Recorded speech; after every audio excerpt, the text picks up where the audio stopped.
Alright, what's up y'all, it's LakerFan here. As y'all can see by the title of today's video, got the top 3 lockdown builds in NBA 2K22 Next Gen, so I hope y'all enjoy. If you do, for to drop a like, sub if you're new, turn on the noties, all that good stuff, and like always, try to 1,000 likes. So you can see we got two options right here, the 6'5" point guard and the 6'7" point guard. Just an FYI, I do make all of these builds at the point guard spot because it allows you to lower the weight even lower than it would be for the shooting guard or small forward, which in turn gives you more speed to work with, so it's just completely understandable in that aspect. If you want to make it at the small forward, go ahead and do so, or shooting guard, whatever the case may be. But we have the two options, 6'5", 6'7". Now you wait until we scroll over to this one right here. I had to put it in the video. I really had to. 5'9" with the weight up, it gets 97 perimeter D, 99 steal. We will talk about all three of these builds. I'll save the 5'9" for last because that's not what a lot of y'all came here for. But anyway, I hope y'all enjoyed the video, and like I said, we're gonna get straight into this. So I decided in this video I want to lead off with the 6'7" because I feel like it's the most lockdown type build in this whole video. So obviously, like I said, we have the 5'9". It's truly a point guard build that just has really good defense, so we'll just kind of talk about that toward the end.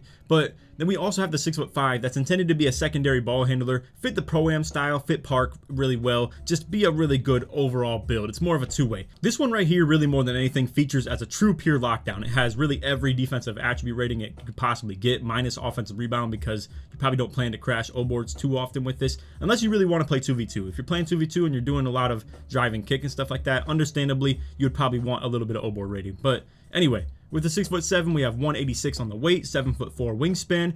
You will unfortunately not be able to get the Hall of Fame sniper with just three-pointer. So if you were to not want mid-range and you want to just be more of a spot up or live by the three and dunk, so to say, if you're actually isoing with this, you will have to actually have mid-range pretty decent. I have it at 83 because it's going to give us the gold hot zone hunter as well. Now the common theme in this video that you're going to see with the driving dunk rating is going to be to 65, or in some situations with the small point guard I have it at 40 as well. But 65 driving dunk will give you quick drops off one, by far the best dunk package in the game, super quick. I mean, it speaks for itself. With that package, I do feel like bronze limitless takeoff gives plenty good animations. However, to unlock the best ones you can possibly get in terms of taking off from really far away, you do want the silver limitless takeoff, which is going to require you to have 74 driving dunk. You may as well just go to 75 really to cap it off. But anyway, I do think you can easily get away with 65 though, to be honest with you, and realistically quick drops is pretty much all you need, so it's very accessible. 69 free throw rating for those who want to play pro-am out there. You can obviously touch this up yourself if you want and take away from something else.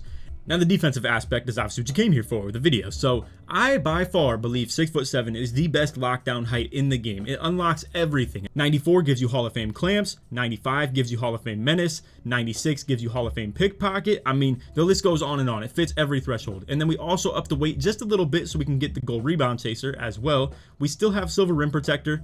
Now here's my thing. I don't like doing the metric system builds too often because I feel like it's really complex for the just basic, 2K base out there when it comes to the viewers, and a lot of them don't really mess with those types of videos in terms of actually showing you guys the metric system and stuff like that. But I will say, if you go 6'7" and slightly above, aka a little bit taller than this build we have right here, you'll be able to get the Hall of Fame chase down artist and the gold rim protector, and that will be a big addition to your build in terms of ISO defense. And I really do think the 6'7" can hang when it comes to ISO. I mean, the taller you are, the more crazy the chase down blocks are in the first place. And with this build, you actually do have the perimeter defense, the clamps, all types of stuff like that to actually be able to keep up with people, play for cutoffs. You could have the lock takeover on as well, which again, if you have extreme clamps with clamps, it actually is doable to actually be able to cut people off, whereas in this game it's just horrible defense for the most part. But anyway, really good steal rating, really good perimeter D. You actually keep the bronze brick wall as well, so even if you wanted to play as a screen setter occasionally, you can even do so. This build can really feature in as an undersized big and a really good lockdown as well. Now a hot topic for this video is going to be vertical rating. So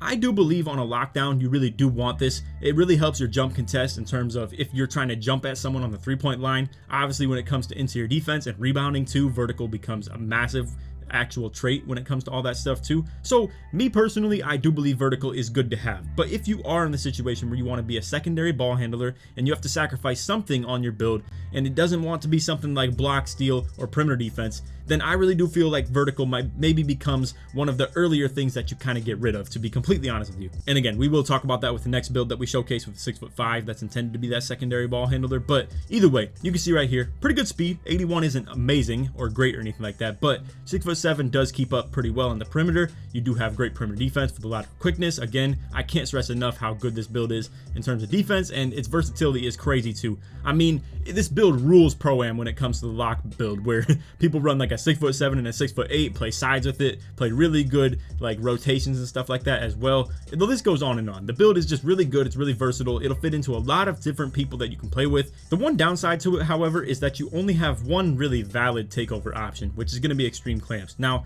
on top of that, you can see shot creator takeover is the only other option. Now, you do only get difficult shots on silver the way that I have it set up, but you can actually go one higher on the mid range and unlock the gold difficult shots. I'll go ahead and just drop the driving dunk real quick to be able to show you. So you could go to 84, right? But it doesn't give you an extra badge point. I felt like for the role that I would intend for this build to be, you probably don't need the gold difficult shots. But if you are someone who loves twos, you love to be able to mid-range fade and stuff like that, and this build would crutch onto that a little bit when it comes to twos as well. At 6'7", you're probably not very quick. If you're coming off screens and stuff like that, you definitely want to work the mid-range, and you're probably gonna be more of an ISO guy anyway though. But anyway, you definitely want that 65 driving dunk. Don't take that in terms of I thought that was the thing that you drop off that. I just did it really quick so I could change the mid-range rating. But either way, I think 83 is doable. If you want to work twos though, go for it. And as you can see, like I said, shot creator takeover is the only other option than lock take with this. But anyway, next up we have the 6'5" all around two-way build, secondary ball handler, whatever title you want to give it. It's intended to be a good defensive build as well as a good offensive build. So this is just a complete two-way build. 6'5", 179 on the weight, 6'8" wingspan. You're going to see it unlocks the 93 pointer as well as it reaches the point that we can still get the 94 perimeter defense for the Hall of Fame clamps. If you want Hall of Fame menace, you can still get 95 perimeter defense on this. I just felt like this was the one thing I wanted to kind of ration when it comes to the build, because as you can see, there's a lot of different ratings that we wanted to exceed with this. So 65 driving dunk is a must. You definitely want that. 93 pointer was a must. The only thing I would maybe recommend to take down if you wanted more defense on this is probably mid-range and maybe debatably pass accuracy. However, again, we want this to be a secondary ball handler. You want to be confident with the ball in your hands and not be a complete liability when it comes to passing the ball. Silver bullet passer is still good enough if you want to roll with 70 pass accuracy, so you could drop it to that point, but I wouldn't go any further than that by any means. 87 ball handle, 88 speed with ball. Very doable when it comes to being a secondary ball handler. You still keep the gold unpluckable as well. The list goes on and on. This is a really good build right here, super well balanced, and it doesn't reach a lot of the Hall of Fame categories in the playmaking, but it does make up for it with the fact that you can shoot, and again, it's still great defense. 94 perimeter D, 90 steal. We don't have 99 or 96 on this. I will say that is one thing worth noting. We don't have the Hall of Fame pickpocket.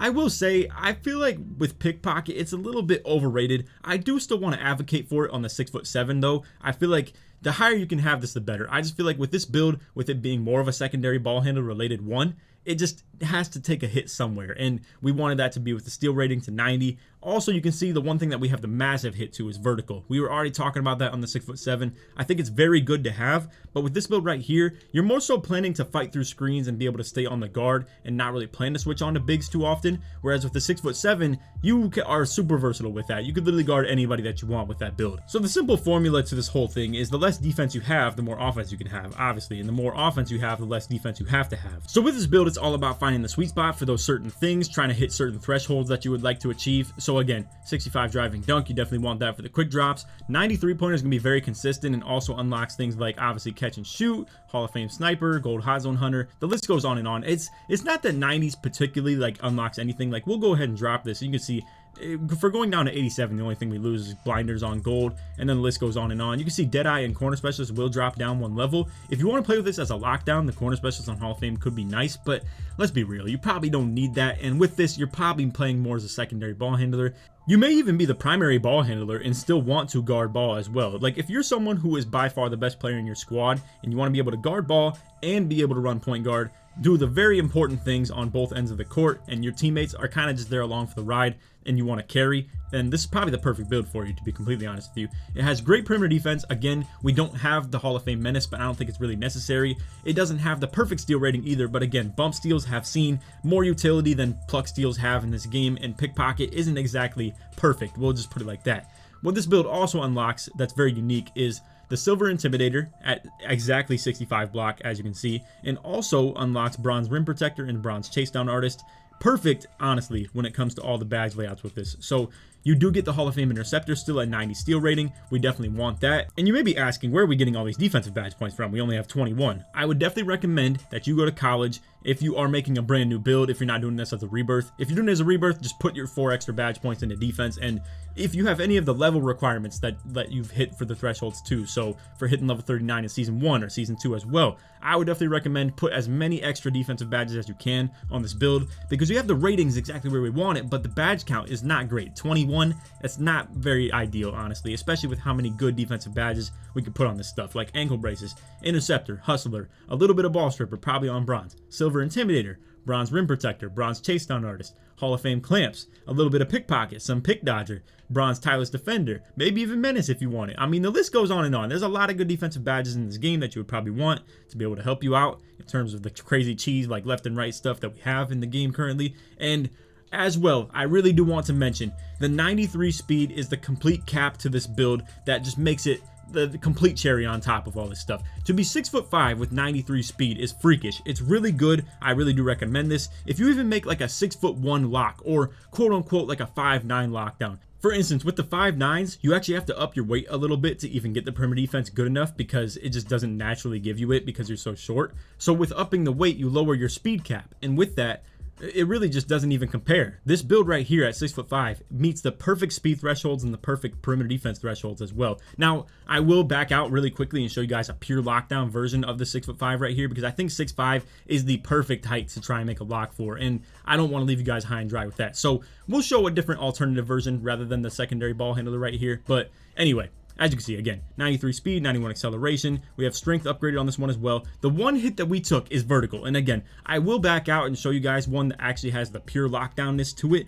because with this build right here, you're not going to play the exact perfect defense that you would want, where no vertical is not very good. I'm going to be real with you. You really want vertical to be able to get those jump contests on the perimeter. They're very helpful. I mean, in this game, when you are beat, you're beat, and you really have to jump when you're beat. And if you can't jump, you're just done for, and you're only playing literally perimeter defense, holding LT all the way around the perimeter, or just trying to keep up with people sprinting. Anyway, this build does get shot, take, sharp, playmaker, and lockdown. I would recommend to probably just run sharp and lock with this. If you want to run double lock take too, you could even go for it. But honestly, the list goes on and on. I mean, this build has really good takeover options. It fits a lot of those casuals out there, where if you are someone who's not a casual, but you play with casuals, this build could do it all. I mean, you can really take the game over with this build right here, as long as you have the right skill to make up for it. And again, I really do think the fact that it can play both ends of the court, offense and defense, it really speaks very loudly with this build right here. All right, so hear me out. Now, this is why we do some of the attribute budgeting in terms of just not putting everything to 99, because as you can see, with 99 perimeter defense, steal, and then 99 vertical, super high speed, all this stuff adds up to make it very hard to make your build well-rounded. So in the situation that we have 65 driving dunk still and maxing out the three-pointer, I did up the wingspan, because as you can see, this is the true pinnacle of having perimeter defense and speed on your build. 6'5" is freakish with this stuff. 99 perimeter D with 93 speed still, while still having rebound super high, block rating really good. I mean, the list goes on and on. This build is freakish with how good it is as a defender. But let's be real, you could probably lower your vertical to like 95 instead of 99. You could probably take your perimeter down from 99 to 97. We don't even lose any badge points. It doesn't make clamps any more expensive to equip or anything like that. I think it's pretty reasonable to do those said things. And then you definitely want to at least have the bronze unpluckable and bronze quick first step. You don't want to be a turtle out there and be a complete liability when you end up with the ball in your hands in a fast break situation. But notably, the reason that we showcase that build first, that has the good ball handle, the good speed with ball, has the mid-range maxed out, sort of pretty close to it. And you can see, I mean, in terms of this build's versatility, it's not really there. However, defensively, it looks really good. I mean, you add that block rating to it, you add the interior defense to it, you get the defensive rebound, you can actually get the Hall of Fame box as well. I mean, that is actually very clutch. I mean, if you're playing as the lockdown and your big man has to switch out and step onto that guard, and you can at least seal the box out on that big man when you have to switch onto him, you've been able to seal that box is going to be very big. Your big's going to be able to drop off that point guard that he just contested the shot on, and then maybe still be able to grab that rebound. Or if you boxed out the big man from far enough, you might be able to still just grab it yourself. And that does go a long way. Now, again, I don't think you really need the Hall of Fame box, but either way, it's nice to be able to have that utility. And I don't recommend to go on the 2v2 court with this build right here. Unless you're playing with a post scorer who's just absolutely dogging people, and you're just playing as a true pure lock. But this build is not much of a 2's core build. We're going to be completely honest with that. I think the one that I showed before is definitely a really good 2's build. With this build, you obviously see we only have 2 takeover options with sharp and lock take, but I think that's all you really need, especially with the way that you're going to be playing with this build.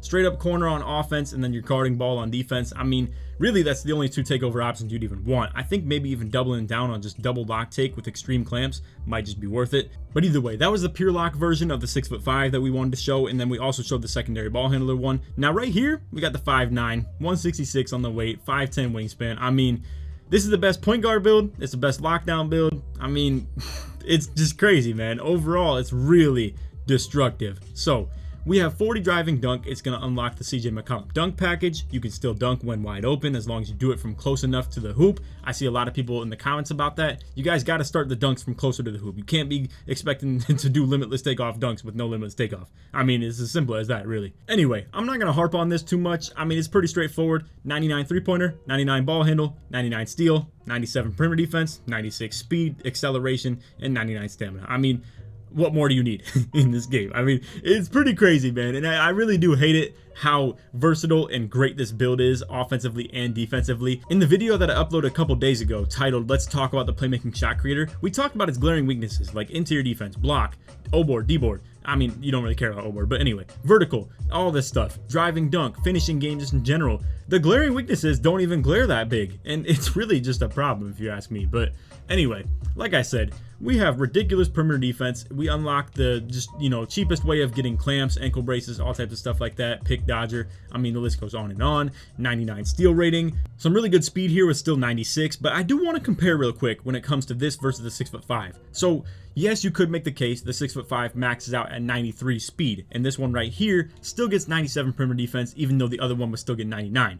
But the real trade-off, if you ask me, if you're really comparing it, I mean, if you compare a 5'9" to a 6'5", you are gaining literally 8 inches of height to only lose like 3 speed. I mean, that's still a lot, and you still have 2 more perimeter defense as well. So realistically, if you're only playing defense, I really do encourage that 6'5". That 6'5" is a nasty pure lock height. But I mean, when you look at this build up and down, you're just like, my God, this literally can do everything that you would want it to do. And then on top of that, again, you could even just add in the defensive badges when it comes to the college or the rebirth, whatever you want to talk about. And at that point, you have 30 plus in the defensive category and 35 in shooting and 35 in playmaking. And the takeover options are still as great as they come. I mean, you have the lock, playmaker, sharp, and shot creator. I mean, you can't even ask for more, especially as a guard. So anyway, like I said, this one right here is also going to be one of those builds that you just make if you want to guard ball and play point guard. But I will say, I really do vouch for the 6'5" with the pure lock version and the 6'7" if you want to make a real defensive oriented build. That 6'7" is nasty too, man. I really cannot stress enough how cool of a build that actually is. And it's so unique in the sense of its versatility and what it can just do in terms of, you could even still use it on 2s the way that we set it up with the ball handle and the speed with ball. So anyway, that is all for the video. I hope you all enjoyed. If you did, for drop a like, sub if you're new, turn on the noties, all that good stuff. And like always, like I said, let's try to get 1,000 likes. If you made it to the end of the video, put either lockdown or D in the comments to show support man all the way through. And other than that, if you guys want to leave some feedback in the comments, feel free to. Like for instance, if you feel like this build right here didn't even belong on the video, feel free to just shout that out and let me know. But I feel like I'd be slighting you guys if I didn't at least encourage you to make a 5'9" to be able to play this game. It really is unfortunate how overpowered this build is right here, but hey man, it's the life we live, and this right here is a great offensive and defensive build. It cannot be spoken enough about, but the versatility that it lacks in terms of interior defense and just what you can do on it, it definitely limits you a little bit. I mean, you are that weak little guy out there who is going to get babied in the paint. If you're expecting to get on 2v2 with this and be able to hold your own, I'm not going to lie, you got to be a really good player. You got to really take advantage of it on the offensive end and not give the ball back. If you are on 3s though, you're pretty safe. I mean, honestly, 3s just rule 3v3 in terms of like 3-pointers rule 3v3, but either way. This build right here, really good 2s. This build right here, really good at 2s and 3s. And just overall, I think both of these right here are just really good builds. And again, the 6'5" pure lock version is also a really good lock build. So anyway, those are the 3 or 4 builds. Like I said, we split the 6'5" into 2, but 3 or 4 builds that are really, really good at the lockdown spot in 2K22 Next Gen. I hope you all enjoyed. And on that, take these, man. Peace.